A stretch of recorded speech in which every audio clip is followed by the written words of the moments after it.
Now, in terms of priorities, I get questions about why is the comprehensive plan the priority? Shouldn't it be safety forces? Because one thing that I hear constantly with cities like Canton is that people don't feel safe. And if people don't feel safe, it's hard to attract people coming and taking up roots in Canton. So how do you respond to that question? I would respond by saying that people did not leave Canton.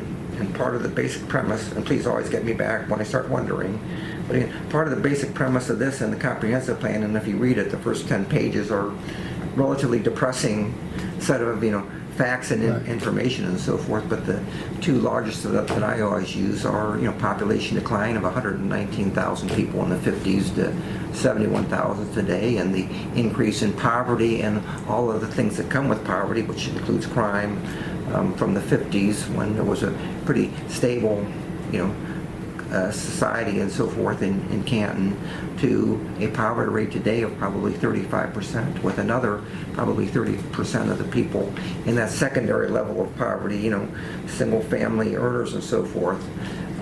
My answer is that people didn't leave Canton because of safety concerns. They left Canton because Canton did not provide them, economic development opportunities, jobs.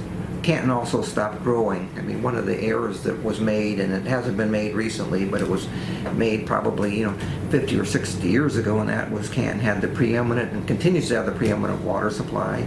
And in a perfect world, our forefathers would have used that water supply much in a similar fashion that was done in Columbus and Franklin County, and that was essentially annex the county. So what happened in Canton is people became more affluent. People wanted, larger lots and bigger houses and nicer places to live and greener places to live and so forth. And Canton couldn't provide that. And Canton couldn't also provide jobs and so forth. So to me, you have to get to the root of the problem and adding more safety forces, although we are always looking at that issue and are always looking at safety, and that is the number one obligation of government in my mind, and I think in most people's mind. We have to get to the root cause of all of these things, and I think the comprehensive plan talks about that. Okay, and then of course your priorities of how to spend the money if the levy passed. It does have public safety forces / general fund as the second priority. So, and we went through this in the Highe administration. There was actually a group that really pushed very hard for specific numbers of policemen to be on the Canton payroll. I'm being told that because of budgetary constraints that there's been a dip again in the number of police and fire. Is that accurate or is it inaccurate? That is not accurate. Okay. I'd have to go back to another file to give the exact numbers, but essentially what happens in the course of the year, you do have retirements, and I'm just going to say on average we've retired probably 6 police officers this past year, again, because they just reached the age of retirement, and probably about the same in the fire department because both departments are fairly the same size.